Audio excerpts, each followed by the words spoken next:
The Doom That Came to Sarnath by H.P. Lovecraft.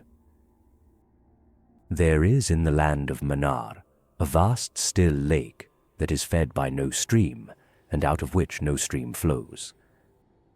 10,000 years ago there stood by its shore the mighty city of Sarnath, but Sarnath stands there no more. It is told that in the immemorial years when the world was young, before ever the men of Sarnath came to the land of Manar, another city stood beside the lake, the grey stone city of Ib, which was old as the lake itself, and peopled with beings not pleasing to behold. Very odd and ugly were these beings, as indeed are most beings of a world yet inchoate and rudely fashioned. It is written on the brick cylinders of Cdatharon that the beings of Ib were in hue as green as the lake, and the mists that rise above it, that they had bulging eyes, pouting flabby lips and curious ears, and were without voice. It is also written that they descended one night from the moon in a mist, they and the vast still lake and grey stone city Ib. However this may be, it is certain that they worshipped a sea-green stone idol, chiseled in the likeness of Bokrug, the great water lizard, before which they danced horribly when the moon was gibbous. And it is written in the papyrus of Ilarnek that they one day discovered fire, and thereafter kindled flames on many ceremonial occasions. But not much is written of these beings, because they lived in very ancient times, and man is young and knows little of the very ancient living things. After many aeons men came to the land of Manar, dark shepherd folk with their fleecy flocks, who built Thra, Ilarnek, and Cdatharon on the winding river Aji, and certain tribes, more hardy than the rest, pushed on to the border of the lake, and built Sarnath at a spot where precious metals were found in the earth. Not far from the grey city of Ib did the wandering tribes lay the first stones of Sarnath, and at the beings of Ib they marvelled greatly, but with their marvelling was mixed hate, for they thought it ill that beings of such aspect should walk about the world of men at dusk. Nor did they like the strange sculptures upon the grey monoliths of Ib, for those sculptures were terrible with great antiquity. Why the beings and the sculptures lingered so late in the world, even until the coming of men, none can tell, unless it was because the land of Manar is very still, and remote from most other lands both of waking and of dream. As the men of Sarnath beheld more of the beings of Ib, their hate grew, and it was not less because they found the beings weak, and soft as jelly to the touch of stones and spears and arrows. So, one day the young warriors, the slingers and the spearmen and the bowmen, marched against Ib and slew all the inhabitants thereof, pushing the queer bodies into the lake with long spears, because they did not wish to touch them, and because they did not like the grey sculptured monoliths of Ib they cast these also into the lake, wondering from the greatness of the labour how the stones were brought from afar, as they must have been, since there is naught like them in all the land of Manar, or in the lands adjacent. Thus, of the very ancient city of Ib was nothing spared, save the sea-green stone idol chiselled in the likeness of Bokrug, the water lizard. This the young warriors took back with them to Sarnath, as a symbol of conquest over the old gods and beings of Ib, and a sign of leadership in Manar. But on the night after it was set up in the temple, a terrible thing must have happened, for weird lights were seen over the lake, and in the morning the people found the idol gone, and the high priest Taran-Ish lying dead, as from some fear unspeakable. And before he died, Taran-Ish had scrawled upon the altar of chrysolite with coarse shaky strokes the sign of doom. After Taran-Ish, There were many high priests in Sarnath, but never was the sea-green stone idol found, and many centuries came and went, wherein Sarnath prospered exceedingly, so that only priests and old women remembered what Taran Ish had scrawled upon the altar of chrysolite. Between Sarnath and the city of Ilarnek arose a caravan route, and the precious metals from the earth were exchanged for other metals, and rare cloths and jewels and books and tools, for artificers and all things of luxury that are known to the people who dwell along the winding river Ai and beyond. So Sarnath waxed mighty and learned and beautiful, and sent forth conquering armies to subdue the neighboring cities, and in time there sat upon a throne in Sarnath the kings of all the land of Manar, and of many lands adjacent. The wonder of the world and the pride of all mankind was Sarnath the Magnificent. Of polished, desert-quarried marble were its walls, in height 300 cubits, and in breadth 75, so that chariots might pass each other as men drove them along the top.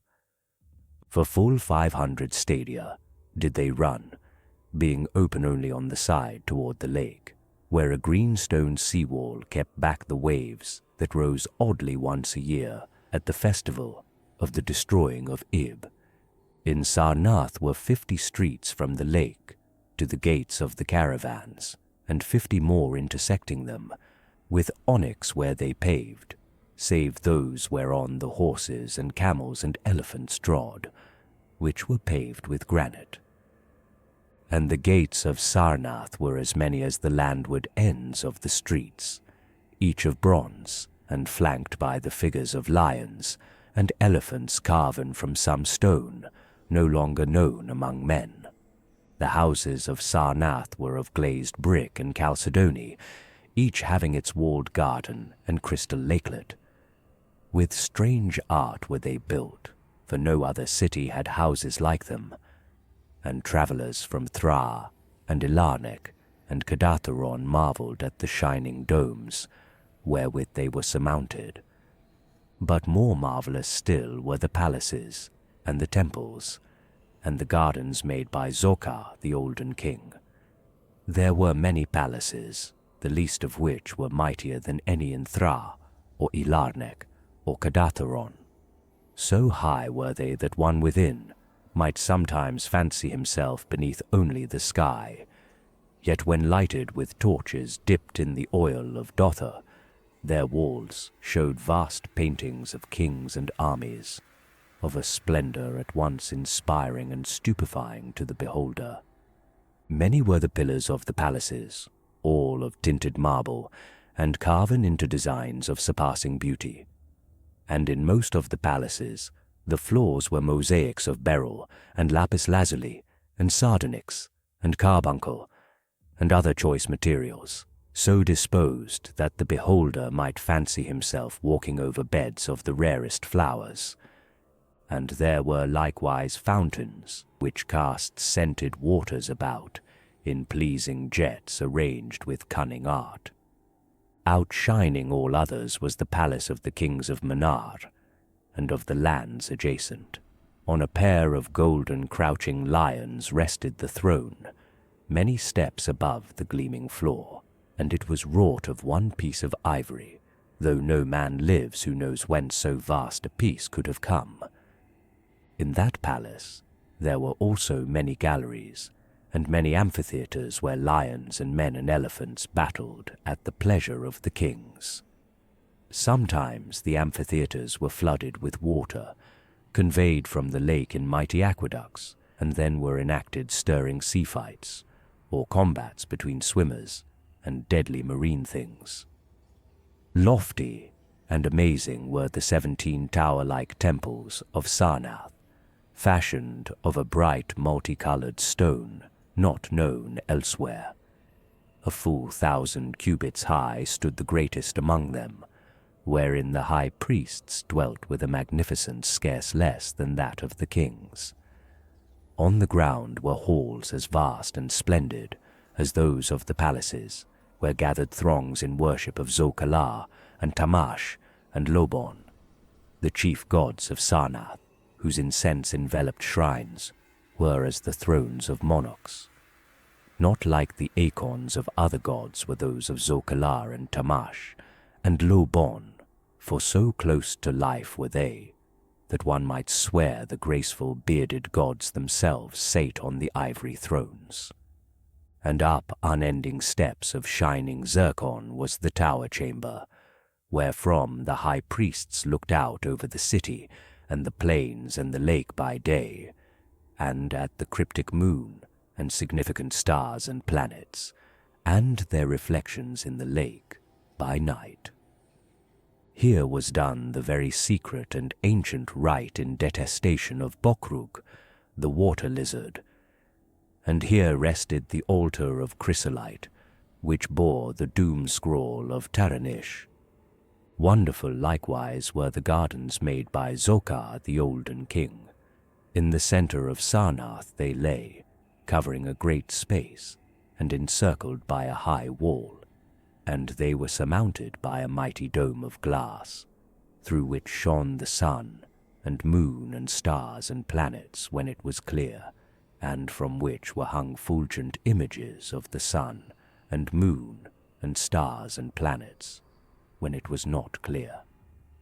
In summer, the gardens were cooled with fresh, odorous breezes, skillfully wafted by fans, and in winter they were heated with concealed fires, so that in those gardens it was always spring. There ran little streams over bright pebbles, dividing meads of green and gardens of many hues, and spanned by a multitude of bridges. Many were the waterfalls in their courses, and many were the lilied lakelets into which they expanded. Over the streams and lakelets rode white swans, whilst the music of rare birds chimed in with the melody of the waters. In ordered terraces rose the green banks, adorned here and there with bowers of vines and sweet blossoms, and seats and benches of marble and porphyry, and there were many small shrines and temples where one might rest or pray to small gods. Each year there was celebrated in Sarnath the feast of the destroying of Ib, at which time wine, song, dancing, and merriment of every kind abounded. Great honors were then paid to the shades of those who had annihilated the odd ancient beings, and the memory of those beings and of their elder gods was derided by dancers and lutanists crowned with roses from the gardens of Zokar. And the kings would look out over the lake and curse the bones of the dead that lay beneath it. At first, the high priests liked not these festivals, for there had descended amongst them queer tales of how the sea-green icon had vanished, and how Taran-Ish had died from fear and left a warning. And they said that from their high tower they sometimes saw lights beneath the waters of the lake. But as many years passed without calamity, even the priests laughed and cursed and joined in the orgies of the feasters. Indeed, had they not themselves in their high tower often performed the very ancient and secret rite in Detestation of Bokrug, the water lizard, and 1,000 years of riches and delight passed over Sarnath, wonder of the world and pride of all mankind. Gorgeous beyond thought was the feast of the 1,000th year of the destroying of Ib. For a decade had it been talked of in the land of Manar, and as it drew nigh there came to Sarnath on horses, and camels and elephants, men from Thra, Ilarnek, and Kadatharon, and all the cities of Manar, and the lands beyond. Before the marble walls on the appointed night were pitched the pavilions of princes, and the tents of travellers, and all the shore resounded with the song of happy revellers. Within his banquet hall reclined Nagas-Hay, the king, drunken with ancient wine from the vaults of conquered Panath, and surrounded by feasting nobles and hurrying slaves. There were eaten many strange delicacies at that feast, peacocks from the Isles of Nariel in the Middle Ocean, young goats from the distant hills of Impla, heels of camels from the Bnasic Desert, nuts and spices from Sidathrian groves, and pearls from wave-washed myrtle dissolved in the vinegar of Thra.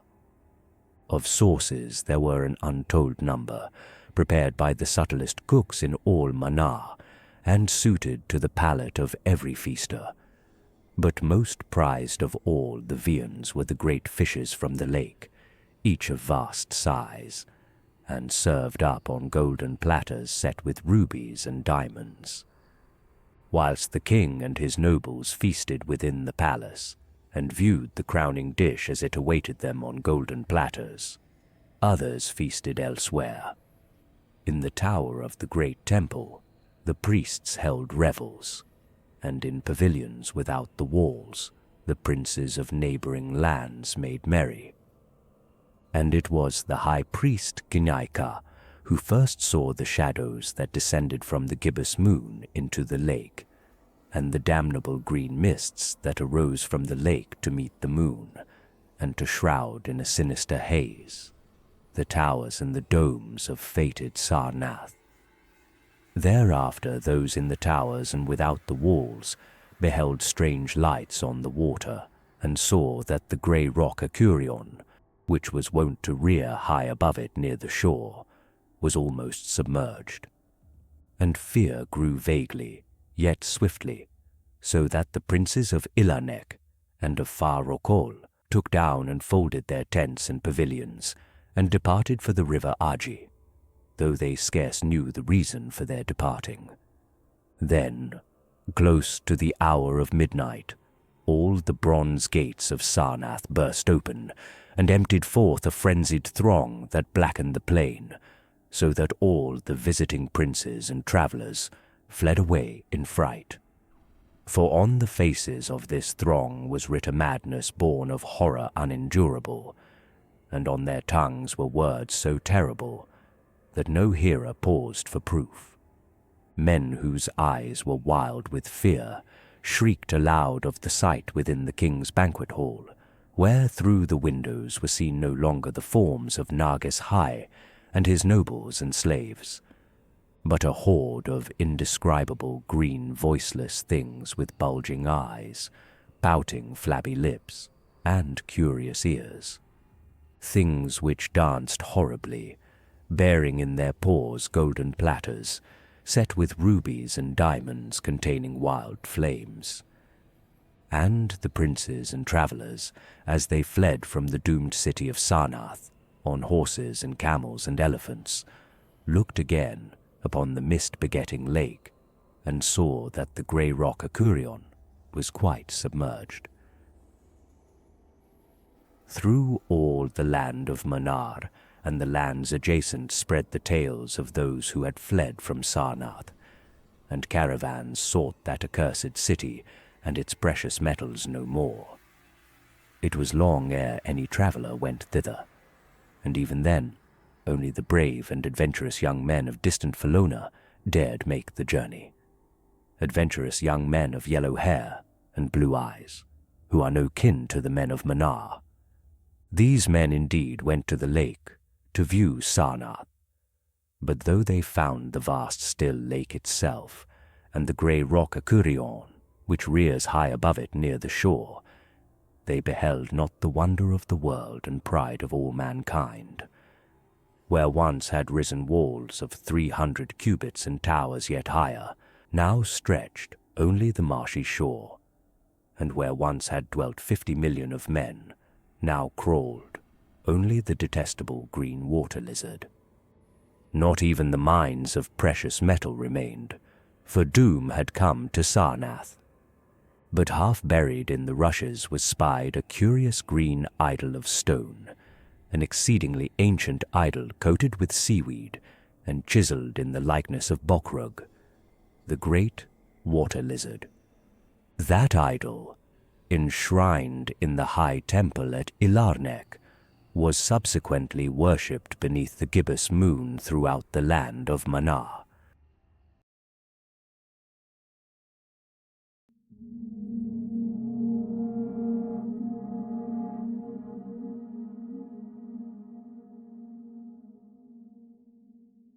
The prisoner from Ib. In the ancient land of Manar, beyond the desolate plains and beneath a fog-laden sky, there lay the strange and silent city of Ib. Built of mysterious green stone, Ib was home to beings of an ancient race, creatures whose bulging eyes and flabby lips whispered of secrets long forgotten. The local human tribes, who lived in scattered encampments along the marshes a fair distance away, spoke of the city with a mixture of fear and disdain, for they loathed the strange folk who dwelt there and the dark waters that surrounded their city. Among these tribes, however, there was a group of hunters, men hardened by the wilds and emboldened by a belief in their own superiority. They were driven by tales of the treasures the storytellers claimed was hidden within Ib, treasures guarded by those strange, frog-like beings who seemed as much a part of the mist and mire as the marshes themselves. And also, there was a growing sense of discomfort and dislike against these Ibians, for they moved almost exclusively during the darkest hours and could appear almost as ghosts. Although they were not aggressive, many a hunter had had run-ins with them. They also seemed to possess an unnatural magic, for their tall obelisks gleamed with an evil gleam in the night. All in all, the hunters felt that they were in their right to make a raid against the foul creatures. Their tribe would heap praise upon them and sing songs to their glory, they believed. There were 3 of them this day, a small but determined band, eager to prove their bravery and to take what they believed the strange folks of Ib didn't deserve, for they saw these creatures as lesser beings, pathetic and ripe for conquest. As the fog thickened around them, the hunters crept closer to the lake, still keeping their distance to the city. They gazed upon the steep hill that would be known as Akurion in centuries ahead. The leader of them, Nargis Bark, a man as abundantly skilled with the bow as he was arrogant, pointed towards a small group of the loathsome eyebites, bringing their catch from the lake. The hunters watched their prey, silent and calculating, convinced that these sluggish creatures could pose no threat to them. And so, with the stealth of predators stalking their prey, they prepared to strike. Without warning, 2 of the hunters descended upon the creatures, their crude weapons slashing through the fog and mist. Nargis Bark stayed behind, raining death with his arrows that seemed incapable of missing. The frogmen, taken by surprise, fell swiftly and silently, their green bulbous eyes wide, with something more akin to sorrow than fear or pain. In the end, only a single creature was left alive, seemingly a female standing silently and regarding the hunters through glazed eyes. With their captive in tow, the hunters retreated into the swamp, their minds filled with thoughts of the glory that awaited them back at their encampment and the possibility of unlocking the secrets of Ib. But the swamp, like Ib itself, was ancient and full of shadows, and as they ventured deeper, the fog seemed to close in around them, heavy with a silence that weighed upon their souls. The swamp was a place of treachery, its waters dark and still, its paths winding and uncertain. As the hunters pressed on, their captive shuffled behind them, silent and unresisting. The fog thickened, the air grew colder, and a sense of unease began to creep into the hearts of the men. It was then that the first of them began to see the shapes in the mist, vague forms that moved just beyond the edge of sight, flickering shadows that seemed to dance and sway with the movement of the fog. One by one, the hunters began to feel the weight of unseen eyes upon them, a presence that pressed against their minds with a suffocating dread. They spoke little, their voices hushed and fearful, as if the very air would betray them. For in the silence of the swamp, the mind plays tricks, and what is imagined can seem more real than what is seen. The fog grew thicker still, and with it came the whispers, soft, unintelligible murmurs that seemed to come from nowhere and everywhere at once.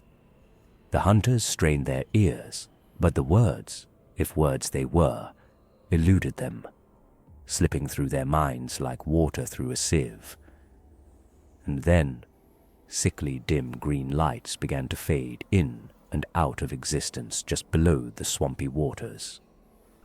One by one, the hunters saw the faces of the dead, the lifeless eyes of the Ipites they had slain staring back at them from the fog, their mouths forming strange words.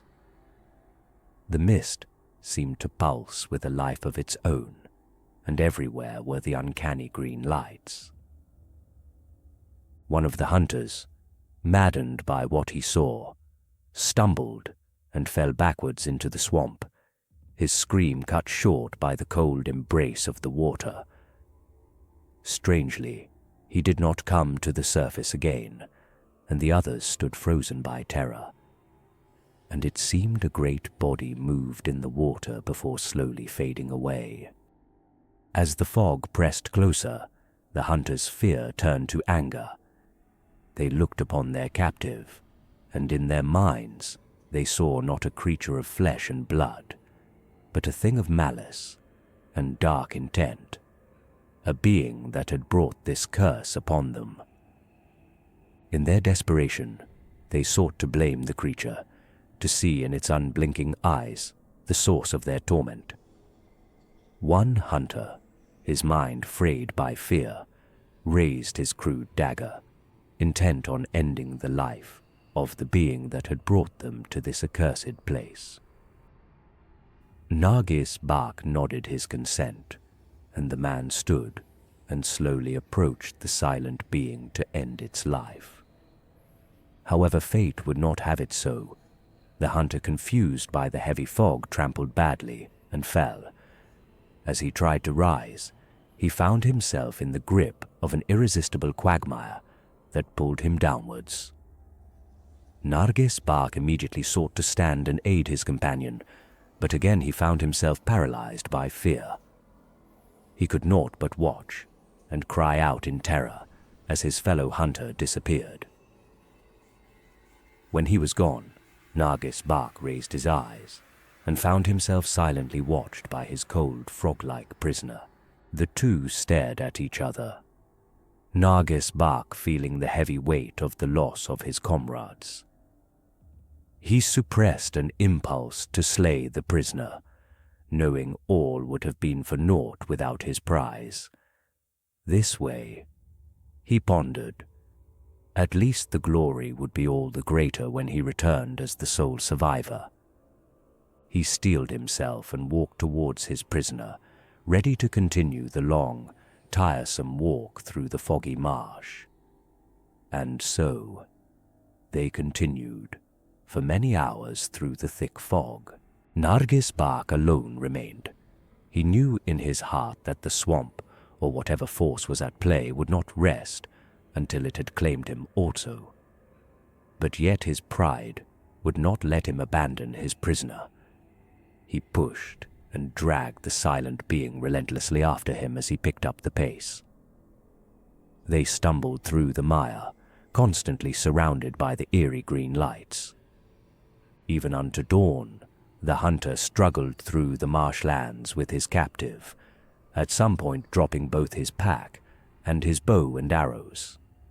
His mind became more and more fractured by sights and sounds that assaulted him, and he became almost oblivious to the surroundings, just progressing like through a dark and confusing tunnel.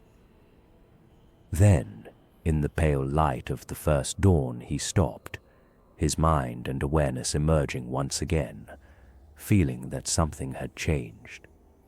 He looked behind him and realized the creature was gone somehow, and he was holding on to a limp rope with nothing at the end. Frustrated, he threw the rope away. He drew his final remaining weapon, a bronze dagger, determined to find his prey once again. As he looked around, he was both astounded and deeply horrified. Nargis Bak found himself back at the very lake at which they had done their dark deed more than a day ago. The air was cool and chilly in the shadow of Great Akurion, but most chilling was the rows upon rows of frog folk silently regarding him. The great hunter knew not what to do, and was again paralyzed by fear and confusion. As he stood there, more and more aware of his dire situation, the beings took up a low chant. Just one word they sang, again and again, with their inhuman aquatic voices. He was turned towards the land, but now he heard loud splashes and felt a great movement from the lake behind him, and a terrifying sensation crept up his spine. As the chanting increased, Nargis Bak turned around for the final time, turned towards the lake and what was there. Finally, as he saw, he screamed, and all arrogance and pride washed out of him, leaving only madness for the few remaining moments of his life. It would be a long time before the men of his tribe dared venture close to Ib and its denizens again.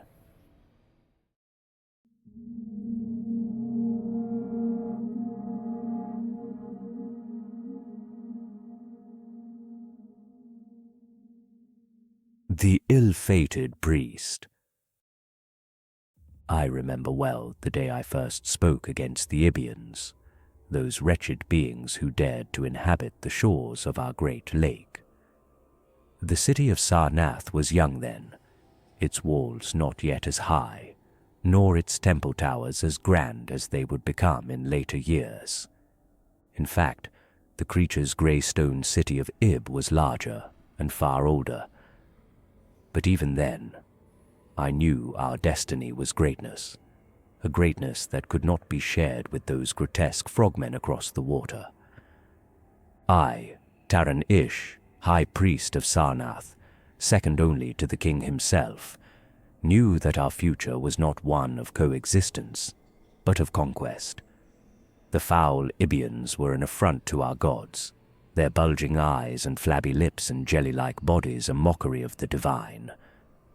As I walked in what would later become the fabled gardens of Zokka, as yet only the royal gardens, I often argued with the other priests and nobles, and even the king and his queen. I said we must get rid of the foulness that is Ib. It is a perversion in the eyes of the gods, I told them. Great Zokalar might be gentle in many ways, but even he would condemn us, and Tamash and Lobon would surely bar us from the afterlife. So it went back and forth, with some nobles agreeing, but most arguing that the frog folk only were seen during the darker hours and did not really pose a threat to us and our growing army. We had had several encounters with them with deadly outcome for their side, but no man had seen an Ibian raise a hand in its own defense. For years I continued my campaign to awaken the wrath of my people, feeling myself pushed on by the divine, and as time went by, more and more began to see things from mine and the god's side.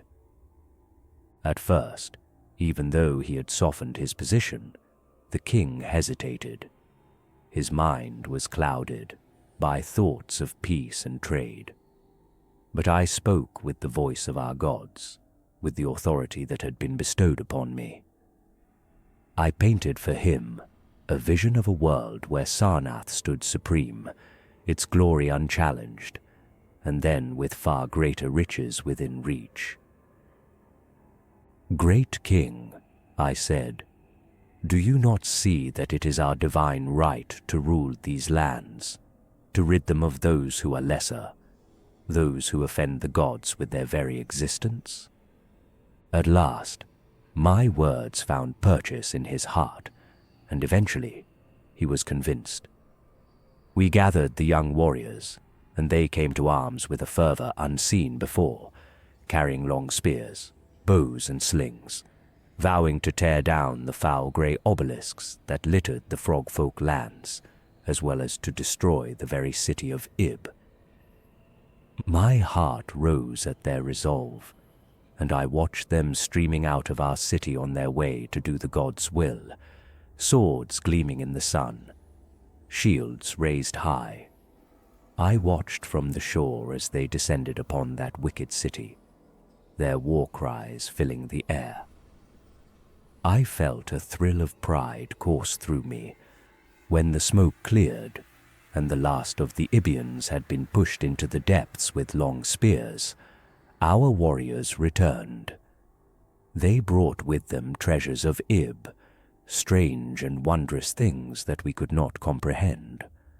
Among them was a large idol of their hideous lizard-like god, a thing of pale sea-green stone, with eyes that seemed to watch me, even from afar. Its form was grotesque, a parody of all that was sacred. They brought it to me, as was my right as high priest, to do with it as I saw fit. I took the idol and placed it in my temple, in a small side chamber on an altar of chrysolite, where the light of the moon and stars would fall upon it.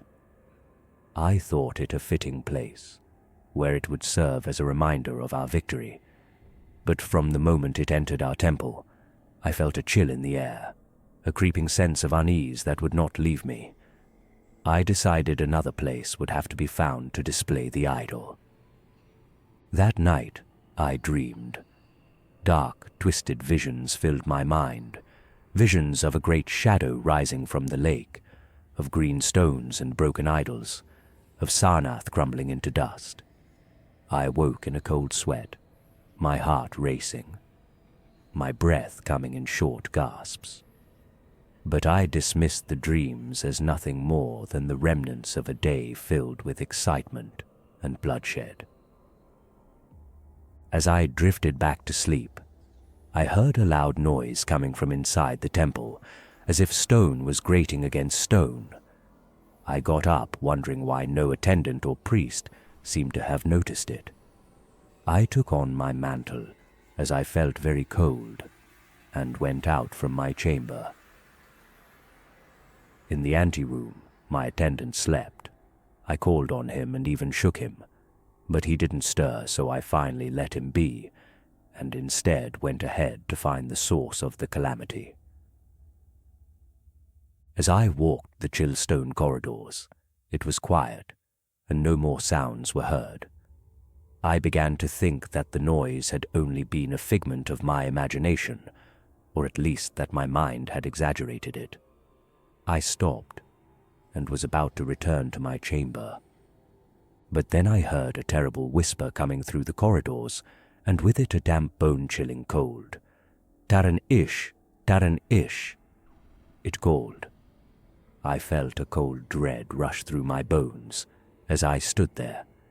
But I am the high priest of Zokalar, and no whispers shall keep me from the hall of my god. Fearfully, I made my way to the main chamber that held both the imposing statue of holy Zokalar, as well as the foul idol, placed in a side chamber. At first everything looked to be as it should, but then the idol slowly turned its head toward me, its eyes burning with an unholy light. It spoke to me in a voice that was not a voice, a sound that filled my mind with terror. "Taranish," it whispered. The stone idol, horribly animated, turned towards me. "Taranish, see." I fell backward from the shock and fear as I felt the unholy beast trying to enter my mind. I sought to shake its influence, but I was soon drawn into a vision far more real and horrific than those earlier during the night. The vision, cast in an eerie green light, showed me first the fall of Ib in all its gory detail. To my horror, I felt the pain and terror of each of the creatures as they fell, in the most excruciating way. For hours it went on, until I could feel no more, my mind and body numb. Then the vision shifted, revealing now the future of Sarnath. My spirits raised slightly as I saw our city grow over what must have been centuries. The temple towers of the gods raised high and proud, beyond what I could even have envisioned. The city became vast and powerful. Even in the state of feverish exhaustion and lingering pain I was in, I cried out with joy, though my mouth couldn't produce more than a hoarse sound. The idol, which some part of my mind understood was the source of the visions, must have taken this a sign to continue, because the shape of the vision changed once again. I saw Sarnath again, first in its full glory hosting some kind of grand celebration, and then a long panorama over its horrific downfall. I saw shadowy frogfolk, both living and dead, rise from the dark waters and swarming the city. The eerie green lights were everywhere. I tried to tell myself it could not be true, even as I knew that it was. I tried to rise weakly, to flee from the temple, but my body would not obey. I was frozen, held in place by an unseen force. My heart raced, and I could feel the blood pounding in my ears. The idol's eyes bored into me, and I felt my mind begin to unravel. But the idol was not yet satisfied, even as I had been shown the doom of my city and our long future followed by a fall into darkness. Again it cast me into a vision. This time, the lands were barren and desolate, no humans seen anywhere. But then frogfolk appeared from the depths, raising anew the obelisks that we had just thrown into the lake. And slowly, I was forced to watch how Ib was rebuilt to new heights, and the vision progressed even further into the future, showing me men covering in fear as the name of Bokrug was mentioned. All the lands of Manar became dominated by it. Even the human kingdoms of Rokol and Ilarnek paid homage to its name. Desperation took hold as I held on to my last sanity. I grasped at the altar with trembling hands. I knew I had to leave some warning, some message to those who would come after. With the last of my strength, I took a piece of chrysolite from the altar and began to scratch a single word into its surface, my hands moving with a will of their own. Doom, I carved, the word cutting into the stone, each letter a struggle against the madness and fatigue that threatened to consume me. As I finished, the idol let out a terrible scream, a sound that pierced my very soul. The room spun, and I felt myself falling, the world fading into darkness. The last thing I saw was the word I had carved, glowing faintly in the light of the idol, a final, desperate warning to those who would find it. And then there was nothing, only darkness, and the knowledge that I had sealed the fate of Sarnath with my pride and my arrogance. I was a fool who believed he knew the will of the gods, who thought he could shape the destiny of a city.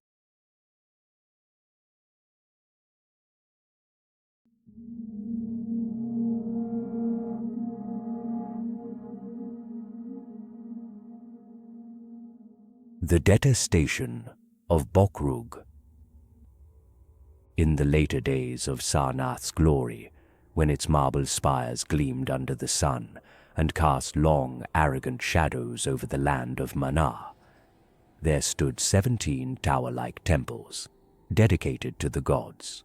Among them, the temple of Zokalar was the mightiest.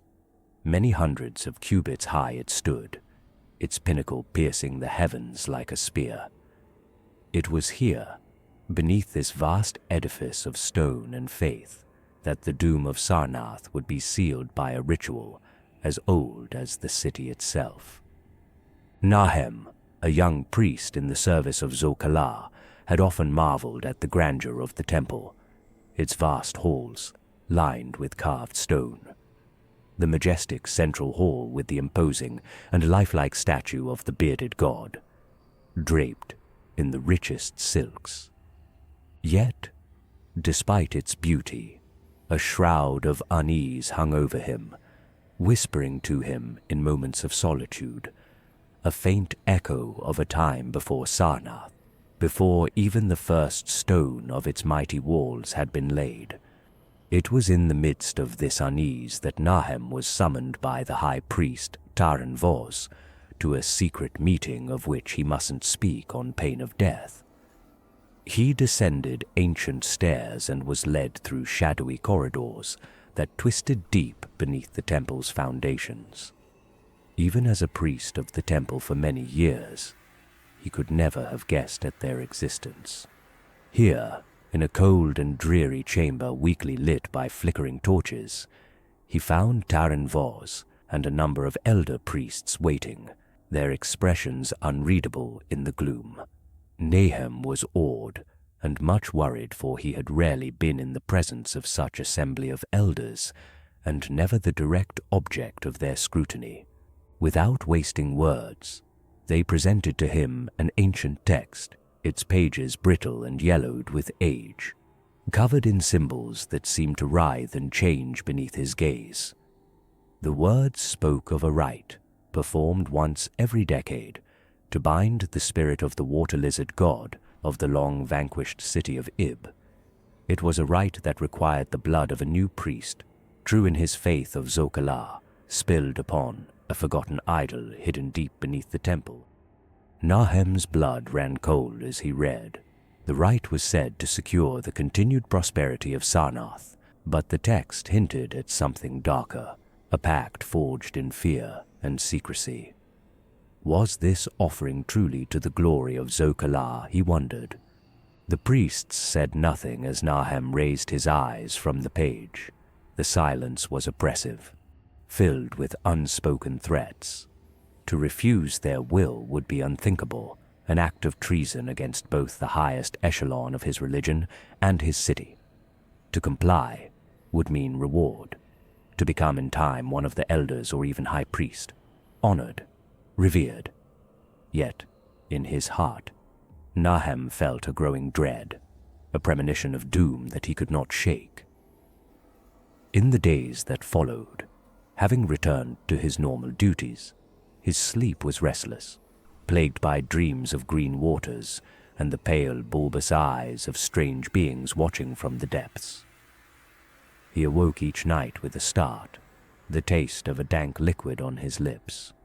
On the night appointed by the high priest, feeling feverish and shaking, Nahem was led even further into the bowels of the temple than before. The air grew colder with each step, and a dampness clung to the walls, which were slick with moisture and something else, something that glowed faintly in the darkness, an unearthly green.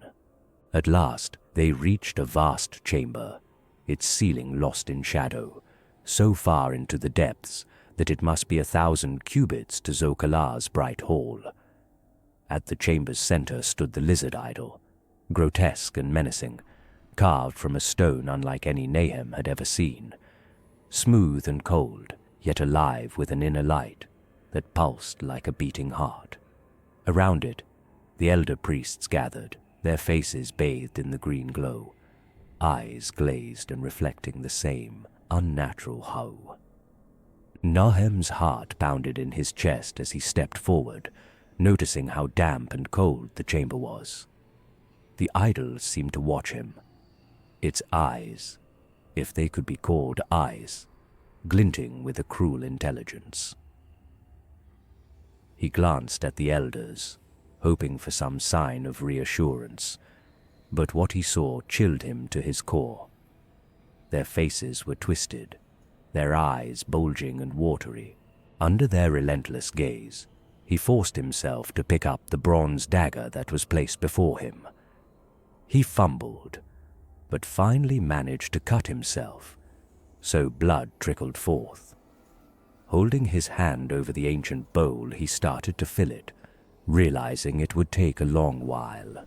Later, as the bowl was half full and he was feeling drowsy, in a moment of clarity, the truth struck him with the force of a hammer blow. The rite was not an act of devotion to Zokalar, but a grotesque offering to appease the god they had wronged. The elders were not priests of Sarnath, but in truth servants of the accursed water lizard, bound to him by blood. A cold sweat broke out on Nahem's brow as he realized that he had been chosen not for his faith, but for his ignorance. The blood rite was a trap, a means of binding a new soul to the foul lizard's service, to maintain the ancient pact and stave off the doom foretold by the high priest Taran Ish centuries ago, and that hovered over Sarnath like a storm cloud. Nahem knew he could not complete the rite. He refused to bind his blood to this unholy covenant. Anger filled him instead of fear. Summoning every ounce of courage, he reached for the bronze dagger and, with surprising power, drove it into the base of the lizard idol. The reaction was immediate and violent. The idol shuddered, and a terrible roar filled the chamber, a sound not of this world, but of some distant forgotten place where light and darkness mingled in chaos. The green light flared, blinding in its intensity, and the elders screamed. A hideous, inhuman wail that echoed through the temple's halls. With a surge of strength born of desperation, Nahem seized the bowl beside the idol, already filled with some of his own blood, and hurled it against the idol. The bowl shattered, the blood spilling across the chamber floor in a crimson flood. The ground beneath him trembled violently, and cracks began to spiderweb across the chamber walls. Ice-cold water rushed in as the green light grew brighter still, swallowing the room in its sickly glow. One by one, the elder priests fell, their bodies convulsing and twisting in unnatural shapes. Their faces, now fully transformed, bore the unmistakable features of the ancient Ibians, bulbous eyes bulging from their sockets, skin turned a pallid, fish-belly white. They collapsed to the ground, their forms disintegrating into foul liquids even as the chamber's ceiling began to cave in. Feeling life and purpose returning to him, Nahem turned and fled. He sprinted up the staircase as fast as he could, the blood loss slowing his pace. He could feel the force of the foreign god's wrath behind him, a wave of fury that surged through the earth, tearing apart the foundations of Sarnath's greatest temple. Nahem burst into the open air, the cool night breeze hitting his face like a slap. Behind him, the great temple of Zokalar crumbled, its 1,000-cubit height reduced to rubble in a matter of moments. A great cloud of dust and green light rose into the sky, a beacon of doom for all to see. He looked back only once, just in time to see the temple's last tower fall, its marble stones shattering like glass.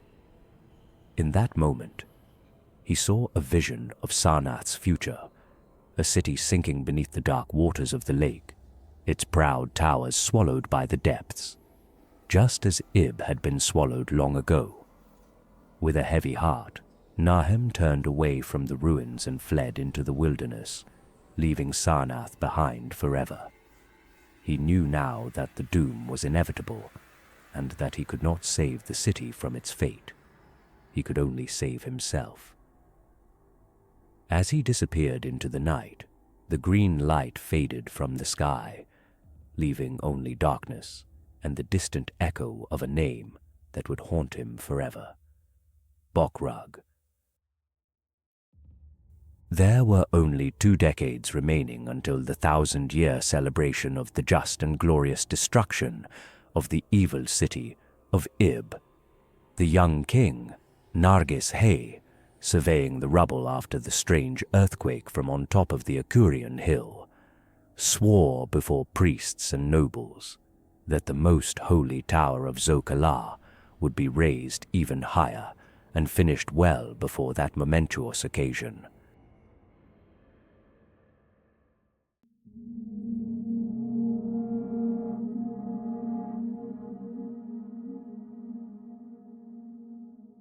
The last survivor from Sarnath.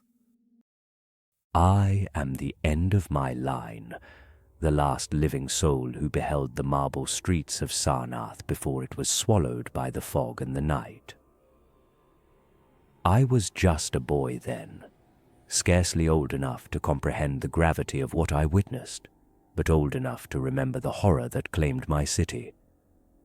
Now, as an old man, I have fought the call of that dark lake my entire life, but I feel its pull stronger now, as if the waters themselves are reaching out to claim what remains of my blood. As I said, I grew up in Sarnath, a fabled city of wonder and splendor, where the temple towers rose high into the heavens, and the wealth of many nations flowed through its gates. My father was a seer, a man of visions and dark premonitions. He spoke often of the city of Ib and of the strange beings that once dwelt by the lake before Sarnath's rise to glory. He warned of their ancient curse, a curse that would one day return to claim us all. He was one of the few in the city that gave that warning of doom any heed. I didn't understand then, as I do now, what he meant by his words, but I remember the night the fog came, rolling in from the lake, thick and impenetrable.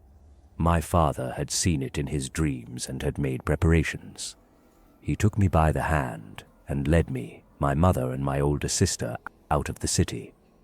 I can still hear the sounds as we rushed away, the laughter of the great celebration that was turning to screams, the drums echoing in the mist, and the whispers of inhuman voices. We fled to the mountains and watched as the city of Sarnath was swallowed by the fog. The waters rose, and from their depths emerged shapes that defied understanding.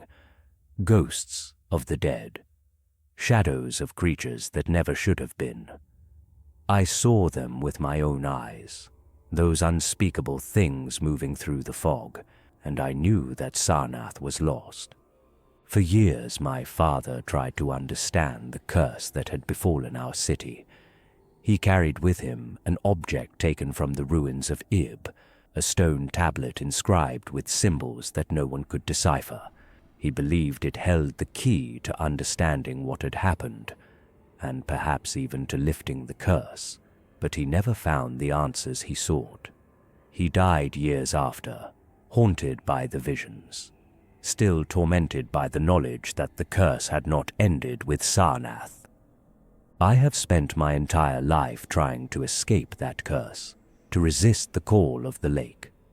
I went from place to place, never settling, hoping that distance would dull the pull. But no matter how far I traveled, the dreams would come. In the dead of night, I would find myself standing at the shore of that dark, still lake, the fog rolling in, the drums beating in the deep. I would wake, my heart pounding. My father's stone tablet, now in my possession, was as heavy as ever. I had tried to get rid of the damned object for years, but somehow it always seemed inconvenient when I finally managed to work up the nerve. As the years passed, I began to understand that the curse was not just in the tablet or in the lake, but in me. It is in my blood. I am the last of the Sarnathians, the final remnant of a city that defied the ancient gods and paid the ultimate price. And now, as an old man, I feel the curse tightening around me like a noose. The lake calls to me, more urgently now than ever before. I am happy that I never had children of my own, to avoid even the possibility of passing on this curse. Last night, I dreamt of the lake again, but this time, it was different. The fog was thicker, the drums louder, and I saw figures emerging from the mist. They were my ancestors, their faces twisted with sorrow and rage, their eyes empty and dark. They reached out to me, beckoning me to join them, to return to the place where it all began. I knew then that my time was running out, so I made my decision.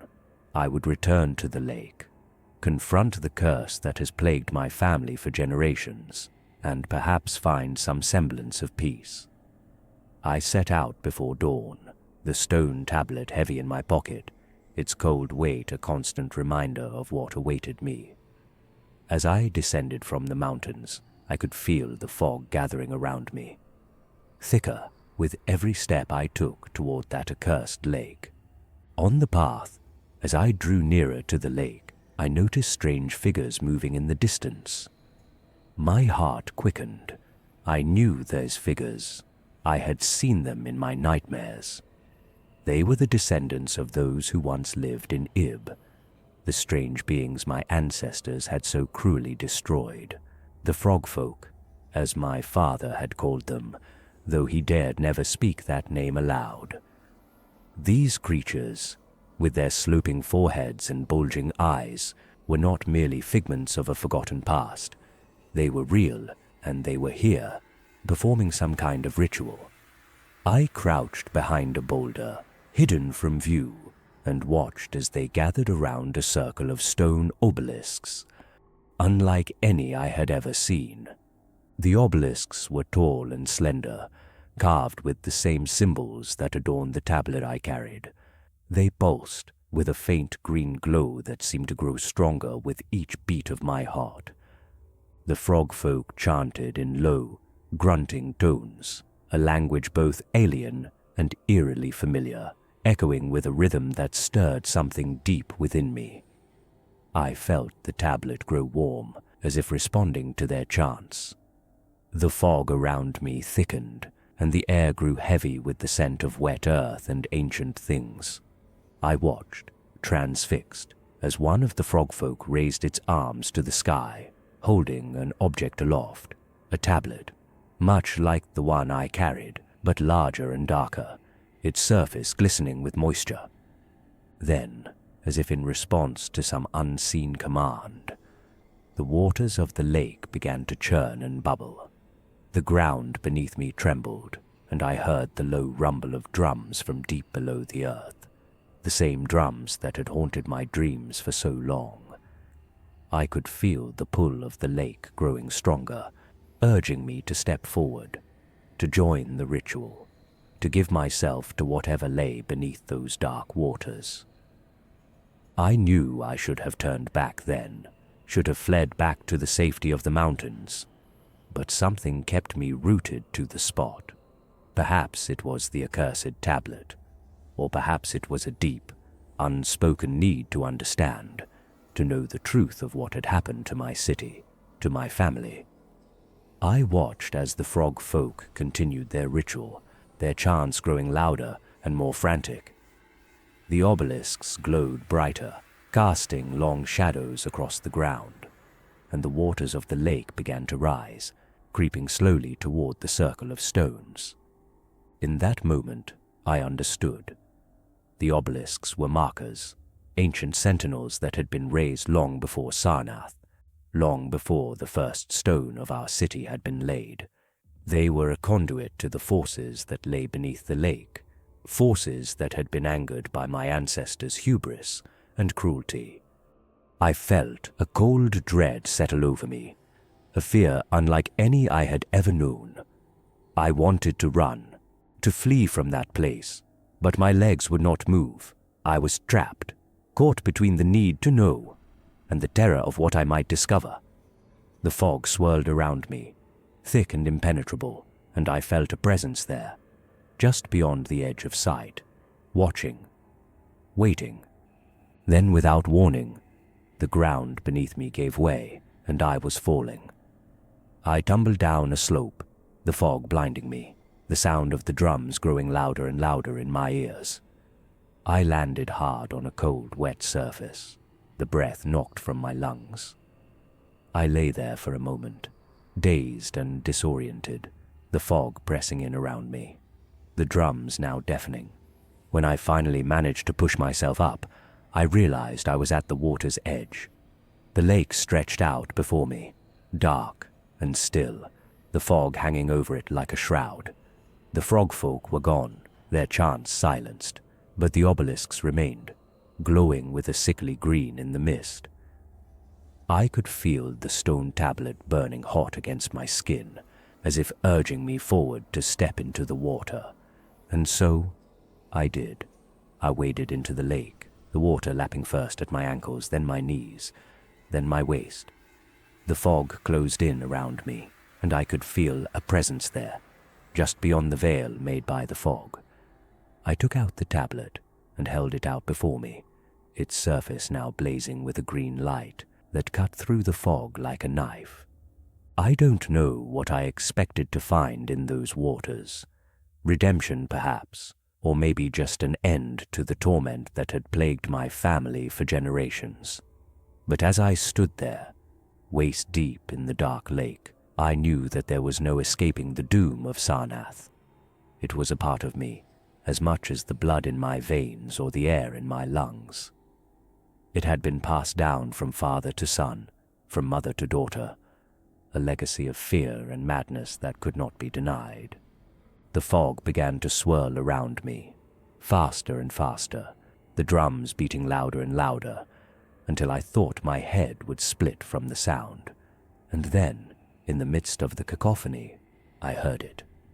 A voice, low and rumbling, speaking in a language I could not understand, but somehow knew all the same. It was the voice of the lake, the voice of Bokrug, calling me home. I took a step forward, then another, the water now up to my chest, the tablet in my hand burning like fire. I could see shapes moving in the fog just beyond the edge of sight, watching me, waiting. I knew them. They were my family, the ones who had escaped the doom of Sarnath, but had died many years ago. They reached out to me, their eyes empty and dark. I took another step, and then another, until the water was up to my neck. I could feel the cold creeping into my bones. I closed my eyes and took a deep breath, ready to let the water take me, to finally end the torment that had haunted my family for so long. But just as I was about to surrender to the depths, I felt a hand on my shoulder, pulling me back, dragging me out of the water. I opened my eyes, and there, standing before me, was my father. He looked just as he had the day he led us from Sarnath, his eyes filled with the same sadness, the same regret. He spoke, the voice soft and filled with sorrow. "You must not give in," he said. "The curse is not yours to bear alone." And then he was gone, and I was alone again, standing at the water's edge, the fog lifting, the drums silent. I looked down at the tablet in my hand, its surface now cold and dark, the green light gone. I knew then that my father was right. I could not give in, could not let the doom take me, as it had taken so many others. I cast the tablet out into the lake, and then turned and walked away, back towards the mountains, the fog slowly receding behind me. I do not know what awaits me now, or if the curse will ever truly be lifted, but I know that I must try, for the sake of my family, for the sake of those who came before me. I am the last of my line, the final remnant of a city that defied the gods and paid the ultimate price. But I am still here, still fighting, still resisting the call of the lake, and as long as I draw breath I will continue to fight, to resist, to live,